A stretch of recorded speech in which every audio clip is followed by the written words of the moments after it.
कहीं ना कहीं बंगाल बांग्लादेश बन जाता। तो मुझे लगता है कि वहाँ के लोगों को आज़ादी मिली 2026 में, हिंदुओं की वहाँ जीत हुई और जिहादी मानसिकता और रोहिंग्या मुसलमानों को जो बसाने का काम जो ममता दीदी कर रही थी वो नाकाम हुआ। भगवा चलेगा, हिंदुत्व चलेगा, जिहादी लोगों को अब वहाँ से भागना पड़ेगा। मुस्लिम क्षेत्र है वहाँ देखिए आप, सारा वोट मुसलमानों ने उनको दिया है टीएमसी को। जहाँ भी हिंदू जीते हैं वहाँ सारा वोट टीएमसी को मिला है। हिंदुत्व की सदी चल रही है और हिंदुत्व की सदी में जो भी हिंदू योद्धा हैं, चाहे वो सुवेंद्र अधिकारी हो, चाहे वो योगी जी हो, चाहे वो आसाम वाले हेमंत जी हो, ये सब हिंदुत्व चेहरे हैं। अगर ये वहां गए तो लोगों को एक किरण जागी। पश्चिम बंगाल में किला फतह करने के बाद अब बारी उत्तर प्रदेश की होने वाली है, क्योंकि अगले साल वहां भी विधानसभा चुनाव होना है। लेकिन उससे पहले पश्चिम बंगाल में अब पहली बार बीजेपी के मुख्यमंत्री शुवेंदु अधिकारी हो गए हैं और उस पूरे चुनाव में रवि नेगी जी की भूमिका भी अहम थी। कम से कम 2 से 3 महीना रवि नेगी जी बंगाल रहे और वहाँ के हालात को देखा और उसके बाद जो इनकी मेहनत और बीजेपी नेताओं की मेहनत के बाद अब वहाँ सरकार बनी है, तो इस पर बात करना बनता है। तो आइए बात करते हैं। सर, कैसे देख रहे हैं आपने पश्चिम बंगाल में जो मेहनत किया, अब उसका रंग आज दिखा, मुख्यमंत्री बन गए, क्या कहना चाहेंगे? बिल्कुल पूरी संगठन की ताकत लगी। पूरा हमारे राष्ट्रीय अध्यक्ष नितिन नवीन जी, हमारे सबसे बड़ी बात है पूरा मास्टरमाइंड जिसको कहेंगे, एक शब्द में कहेंगे, अमित शाह जी के नेतृत्व में हमने वो चुनाव लड़ा। माननीय प्रधानमंत्री जी का आशीर्वाद तो था ही, पर अमित शाह जी की जो रणनीति थी, जैसे उन्होंने 2014 में यूपी में दिखाई दी रणनीति, सेम रणनीति वही जोड़ी थी जो जोड़ी यूपी में थी सुनील बंसल जी और अमित शाह जी की, और वही जोड़ी बंगाल में थी, दोनों जोड़ी, और वो जोड़ी ने कमाल करके दिखाया। आज पश्चिम बंगाल जो बांग्लादेश बनने की राह में चल पड़ा था, अगर इस बार अगर बीजेपी नहीं आती तो मुझे लग रहा है कि ममता बनर्जी जिस प्रकार लोकतंत्र को नहीं मानती, तो मुझे लग रहा है कि कहीं ना कहीं बंगाल बांग्लादेश बन जाता। तो मुझे लगता है कि वहाँ के लोगों को आज़ादी मिली 2026 में, देश आज़ाद 1947 में हुआ, पर असली आज़ादी उनको 2026 में मिली। बिल्कुल सर, हिंदुत्व की बात होती है तो क्या अब वहाँ हिंदुत्व की सरकार, हिंदुओं की सरकार है और जो अत्याचार हिंदुओं पे हुआ है वो सब खत्म हो गया सर? बिल्कुल, जो वहाँ पे हिंदू आदमी डरा हुआ था, सहमा हुआ था, उसको डर लगता था। उसको लगता था कि जब वो घर से निकलता था उसको रात को घर पहुंचेगा नहीं पहुंचेगा, बहन बेटियों को घर में रहकर भी डर लगता था कि उसकी इज्जत आबरू बचेगी नहीं बचेगी। मतलब इतना भय का माहौल था लोगों को। जब वहाँ पे पैरामिलिट्री फोर्स गई, आर्मी गई, जब उनको विश्वास दिलाया कि आप वोट डाल पाएंगे, तब उनको लगा कि उनको लगा कि हमारा वोट डलेगा। उनको ये लगता था कि वोट ही नहीं डलेगा, लोकतंत्र में वोट डालने का अधिकार ही नहीं था वहाँ के लोगों को।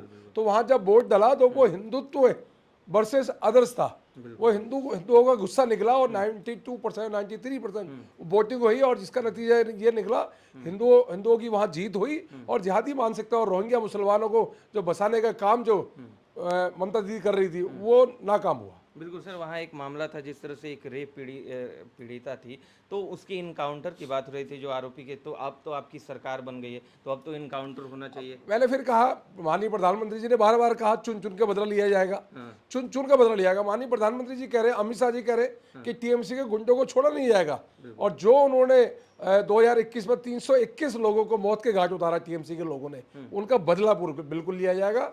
साफ स्पष्ट शब्दों में कह दिया है, वहां पे सिर्फ भगवा चलेगा, हिंदुत्व चलेगा, जिहादी लोगों को अब वहां से भागना पड़ेगा, बांग्लादेशियों को भागना पड़ेगा। जो बाउंड्री वाल का जो सुरक्षा मैटर था, जो ममता दीदी बाउंड्री वाल नहीं देनी देती थी, वहां करने देती थी, अब वो भी होगी और बॉर्डर सुरक्षित होंगे, बहन बेटियां सुरक्षित होंगी, बंगाल सुरक्षित होगा। बिल्कुल सर, एक नारा है जो शुवेंदु अधिकारी कहते हैं कि जो साथ देगा उसी का विकास, और मोदी जी कहते हैं सबका साथ सबका विकास।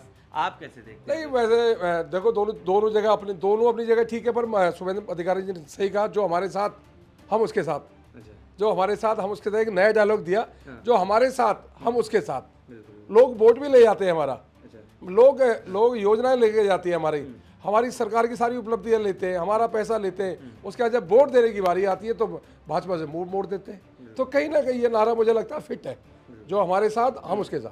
सर, मैंने तमाम ऐसे मुस्लिम लोगों से बात की, नेताओं से बात की, उनका कहना था कि अगर मुसलमान बीजेपी को वोट नहीं करती तो 206 सीट कैसे बीजेपी? झूठ बोलते हैं आप। मुस्लिम वहाँ पे जितने भी मुस्लिम है, मुस्लिम क्षेत्र है वहाँ देखिए आप, सारा वोट मुसलमानों ने उनको दिया है टीएमसी को।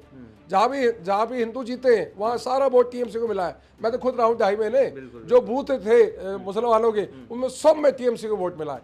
एक वोट, सिंगल वोट किसी मुसलमान ने वहाँ दिया नहीं है, एक सिंगल वोट नहीं दिया। आप तो बहुत दूर की बात रही, झूठ बोलते हैं, सब जिहादी मानसिकता के लोग हैं, सब बांग्लादेशी बसा रखे हैं। वहाँ बंगाल का मुसलमान तो है ही नहीं, बंगाल का मुसलमान तो बहुत कम हो चुका है, और वहाँ बाहर का मुसलमान है, और वो ममता दीदी का कोर बैंक है, कोर वोटर है, वो ममता दीदी को ही वोट देता है।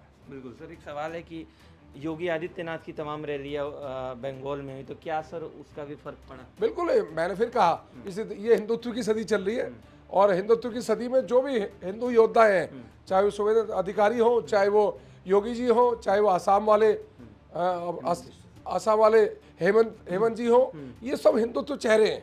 अगर ये वहाँ गए तो लोगों को एक किरण जागी। और सबसे बड़ी बात अमित शाह जी, जो योद्धा है, असली शेर है, लॉयल है, वो राजनीति के बहुत चाणक्य बोलेंगे उनको। उनकी जो रणनीति, उनकी जो कूटनीति थी, जो वो 15 दिन बंगाल में रही, और जो उनकी रणनीति से जो ममता दीदी को जो परास्त किया, तो मुझे लगता है कि उस सुनहरे अक्षरों में लिखा जाएगा। जब भी इतिहास लिखा जाएगा, इतिहास में ये जरूर होगा कि अमित शाह जी की रणनीति से बंगाल में सरकार। और सर, आप भी हिंदुओं के एक बहुत बड़े चेहरा है, जिस तरह आप बात करते हैं, तो आप अपना नाम मत बोलिए सर। एक सवाल है कि जिस तरह से अब उत्तर प्रदेश में भी चुनाव है, तो वहाँ क्या रणनीति होने वाली है? उत्तर प्रदेश में फिर मैंने कहा, जो बाबा ने जो काम किया है, योगी जी ने जो काम किया, उन कामों में मोहर लगेगी। जो लॉ एंड ऑर्डर दुरुस्त किया, जो गुंडा राज खत्म किया, माफियों को इनकाउंटर करा है, मुझे लग रहा है कि जो बुलडोजर चला है, और वो उसका लाभ है जरूर 2027 में मिलेगा, और 2027 में फिर बाबा जी की सरकार। कुछ लोग कह रहे हैं कि बंगाल में भी बुलडोजर चलेगा। बिल्कुल चलना चाहिए, बिल्कुल चलना चाहिए। जो भी हमारे हिंदुस्तान की धरती को नापाक करेगा, गंदा करेगा, उसके घर में बुलडोजर चलना चाहिए, 100% चलना चाहिए। सर, बात होती थी बाबरी मस्जिद की सर, तो वहाँ तो बाबरी मस्जिद बन रहा था, तो क्या अभी भी बाबरी वो मस्जिद ध्वस्त हो गई? वो आप कुछ नहीं बचेगा वहाँ किसी की औकात नहीं है कि बाबरी मस्जिद बना दी, वो ध्वस्त हो गई, समझ लीजिए आप। वो ध्वस्त हो गई, नहीं बनेगा? बिल्कुल नहीं, 100% नहीं बनेगा।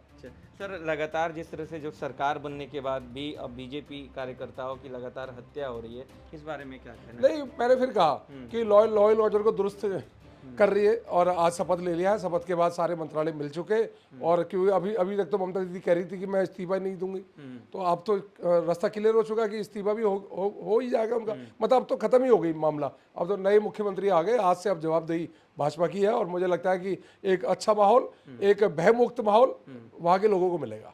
तो क्या सर, सिर्फ भयमुक्त माहौल मिलेगा तो विकास सिर्फ हिंदुओं का ही होगा? उनका भी तो नहीं, उनका जिहादियों का नहीं होगा, ना मुसलमान, ना रोहिंग्या का होगा, ना बांग्लादेशी को होगा। उनको वापस बांग्लादेश भेजेंगे, जिहादी को बांग्लादेश भेजा जाएगा। जो वहाँ का मुस्लिम है उसका जरूर विकास होगा, जो बंगाल का मुस्लिम है उसका जरूर विकास होगा। तो बंगाल के मुस्लिम तो मानते हैं ना वहाँ के आपको वोट किया? मैंने फिर कहा, वो उन्होंने भी वोट नहीं दिया, पर वो भारत के कहीं ना कहीं नागरिक है, उनका विकास जरूर होगा। वोट उन्होंने भी नहीं दिया, स्पष्ट है, वोट उन्होंने भी नहीं दिया। अच्छा, तो सिर्फ 206 सीटें हिंदुओं के वोट पे? सिर्फ हिंदुओं के वोटों से, सिर्फ हिंदुओं के वोटों से, और कुछ नहीं। बहुत बहुत धन्यवाद सभी सर, आपने समय दिया।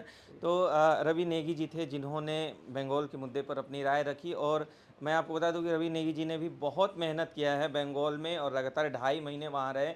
हिंदुत्व की बात हमेशा करते हैं, और हम उम्मीद करते हैं कि आगे भी ये बात करते रहेंगे। आप न्यूज़ चौक देख रहे थे, नमस्कार।